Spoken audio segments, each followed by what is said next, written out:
रहा है और उसमें मुख्य भूमिका सुरेश जी की है। तो ऐसे में मुझे अत्यंत हर्ष हो रहा है क्योंकि एक लगाया हुआ पौधा जिसे हम लोगों ने अभिसिंचित किया और आज इस तरीके से पुष्पित और पल्लवित है जो अपने पूरे देश में अपना नाम और अपने समाज का नाम रोशन कर रहा है। तो इससे ज्यादा बेहतर खुशी एक गुरु को नहीं हो सकती, क्योंकि गुरु चाहता है कि उसके सानिध्य में आया हुआ हर बच्चा ऐसे प्रखर व्यक्तित्व का बने कि जिससे उसे समाज को पूरा का पूरा लाभ मिले। तो ऐसे में मैं अत्यंत आह्लादित हूँ कि जिसे कहते हैं कि विचार की अभिव्यक्ति या विचार की उत्पत्ति, तो उत्पत्ति जो साहित्यकार करते हैं वो विचार ही बहुत महत्वपूर्ण होता है, क्योंकि क्रांति लाने का मुख्य कार्य जो है वो विचारक ही करता है।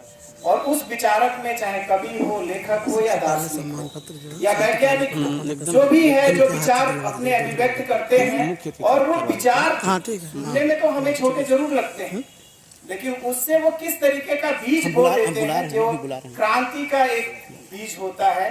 तो ऐसे में आप सभी को मैं बधाई देता हूँ, क्योंकि आप सभी उस साहित्य कार्य के रूप में या कवि के रूप में या लेखक के रूप में कार्य कर रहे हैं। और यहाँ से मैं वो 2 किताबें जो इन्होंने लिखी हुई है, स्वतंत्र लेखनी की ललकार सुनो एंड सेकेंड वन कलयुगी आदमी, तो ऐसे में 2 उपलब्धियां और ये अनगिनत उपलब्धियां हासिल करेंगे सुरेश जी, और आप सब हासिल करें, मैं ऐसा मेरी दिली कामना है।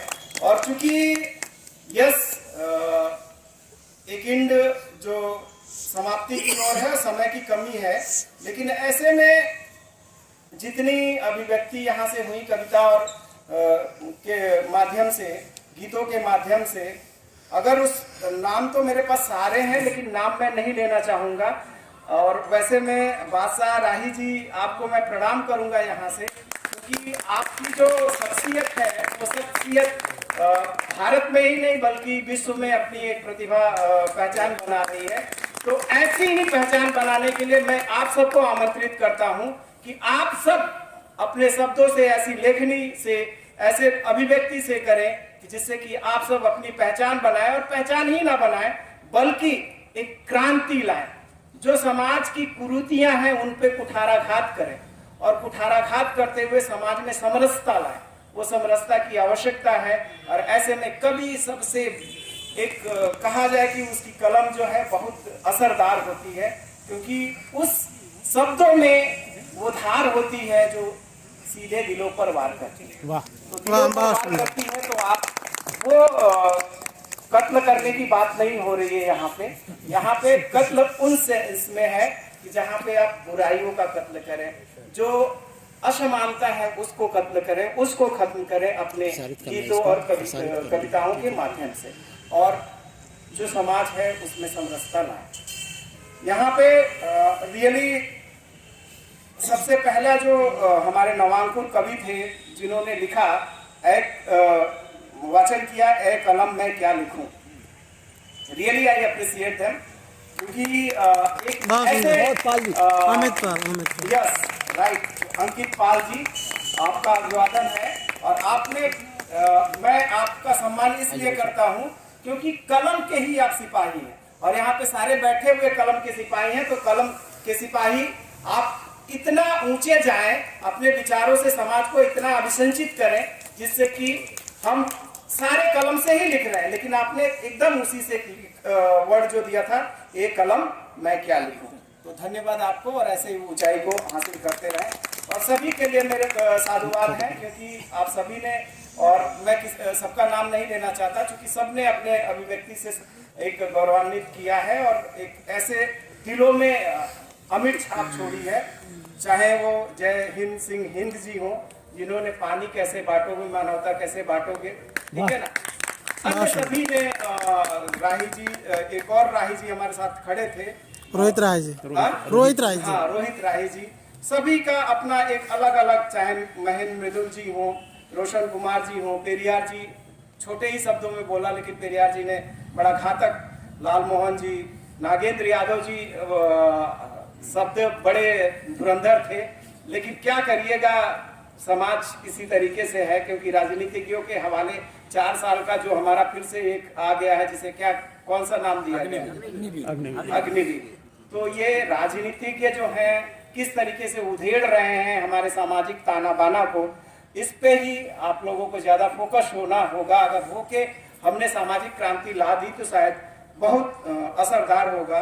राधेश्याम भारती जी और बुद्ध वंदना किए कमलेश प्रभाकर जी, या जिन्हों अभी सावित्रीबाई फुले जी पे कितना, राणा बसु जी ने बहुत अच्छा एक अभिव्यक्ति की थी।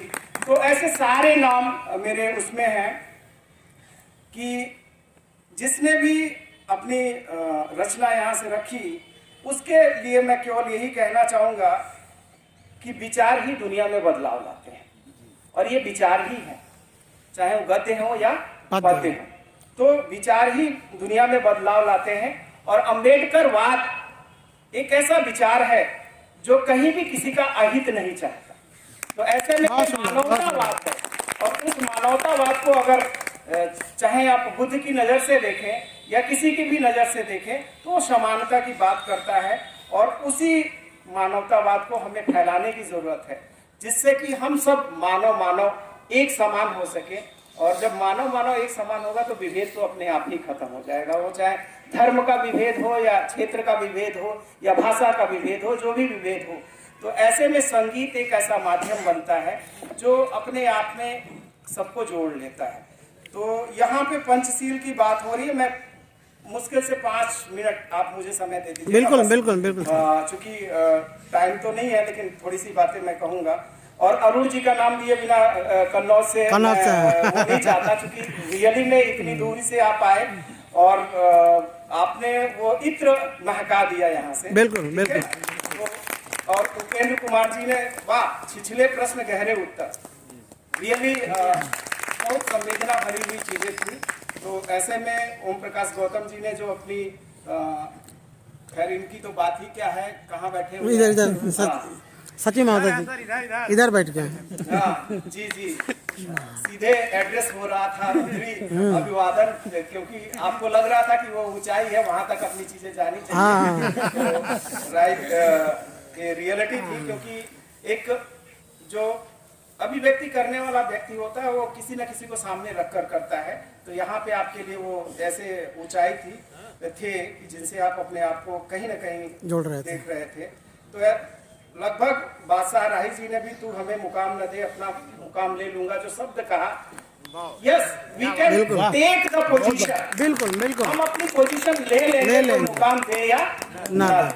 ये ऐसा कॉन्सेप्ट था। आतंकवादी कौन है? किसी धर्म से जुड़ा हुआ नहीं है। बीज नफरत का बोना नहीं चाहिए। दीज आर द टर्म्स जो अपने आप में ऐसे टर्म्स हैं जिसको अगर आप लेकर कुछ लिखते हो तो वो समाज को एक नई दिशा देती है, समाज को दिशा देती है, जिससे कि समाज में एकता, सारी चीजें आएंगी। तो ऐसे में मैं इसी झंडा जो लगा हुआ पंचशील की तरफ 2 मिनट अभिव्यक्ति करूंगा कि नीला रंग समानता और व्यापकता को बोधित करता है, पीला रंग पवित्रता और करुणा को बोधित करता है, लाल रंग गतिशीलता एवं दृढ़ संकल्प को बोधित करता है, सफेद रंग शांति एवं शुद्धता को, साथ ही साथ गेरुआ रंग जिसे नारंगी बोला जाता है, त्याग एवं सेवा। तो पंचशील इसलिए वर्ड आ रहा है कि कोई भी ऐसा टर्म इसमें या कलर रिफ्लेक्ट नहीं कर रहा जो कहीं किसी को चोट पहुंचा रहा। तो अगर इसकी मान्यताओं को, इसकी एस्पेक्ट को हम अपने अंदर समाहित करते हैं तो शायद समाज में एक समानता, समरसता को हम ला सकते हैं। और इंडिविजुअलिटी जिसे व्यक्तिगत हित कहते हैं, उससे निकलकर हम समाज हित में जा सकते हैं। तो हम हैं तो इंडिविजुअल, लेकिन हम अगर एक व्यक्ति केवल अपने विषय में सोचते हैं तो शायद कहीं ना कहीं हम जानवर की ही तरीके से। और जानवर मीन्स जैसा कि वो करता क्या है, अपने खाने के विषय में चिंतित रहता है, उसके बाद चिंतित होता है संतानोत्पत्ति, वो भी करता है जो हम भी कर रहे हैं, और अंतोगत्वा वो मर जाता है। वो कोई संचेतना जागृत नहीं करता लेकिन हम वी आर ह्यूमन बीइंग, हम मानव हैं। अगर मानव है तो मानव का फर्ज हमें निभाना होगा कि हमें केवल अपने विषय में नहीं सोचना है। अगर हम अपने विषय में सोच रहे हैं तो फिर हम जानवर ही हैं। जहाँ पे कहा जाता है कि संतानोत्पत्ति करना, यानी कि रोटी कपड़ा मकान, संतान, और लास्ट में पहुंच गए शमशान। तो वो उससे हमें थोड़ा सा अलग हो, क्योंकि आप सब सोच रहे हैं, लेखनी आपकी जब चल रही है जब आपने कुछ सोचा है। जैसा कि अभी एक नवांकुर कह रहे थे, इत्र वाले ही शायद कह रहे थे कि शादी नहीं करनी, ठीक है ना। यस, अलग बात है, वो बैरियर हो सकता है, नहीं भी हो सकता है, सोचने और समझने की बात है। शादी करोगे तो और प्रॉब्लम फेस करोगे तो और अच्छा लिख पाओगे। हमारे हम लोग देख रहे हैं कि रोटी कपड़ा मकान या नोट के लकड़ी का रेट क्या हो रहा है, क्योंकि वो उस चक्कर में है, तभी और समाज को जागृत कर पा रहे हैं। तो दीज आर द एस्पेक्ट। हम किस एंगल से किसी समस्या को देखते हैं, जिस एंगल से देखते हैं उस एंगल से हमें लिखने का विस्तार मिलता है।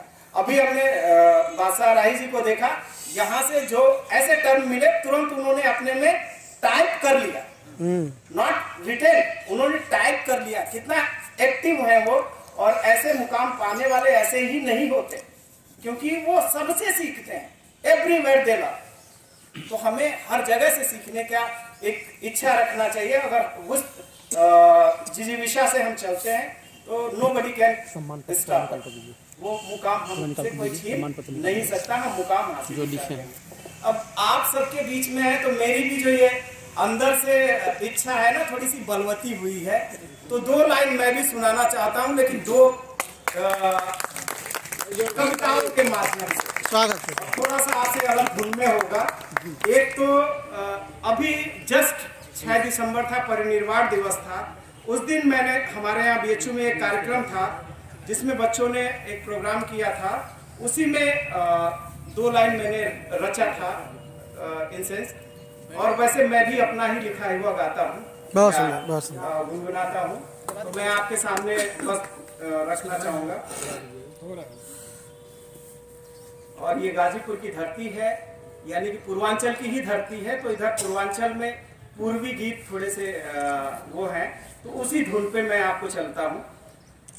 बाबा तू हमनी के मानो बनावला, बाबा तू ही हमनी के मानो बनावला, बाबा तू ही हमनी के, तू ही एक रहला की, तू ही एक रहला की, दुखवा समझल, बाबा तू ही हमनी के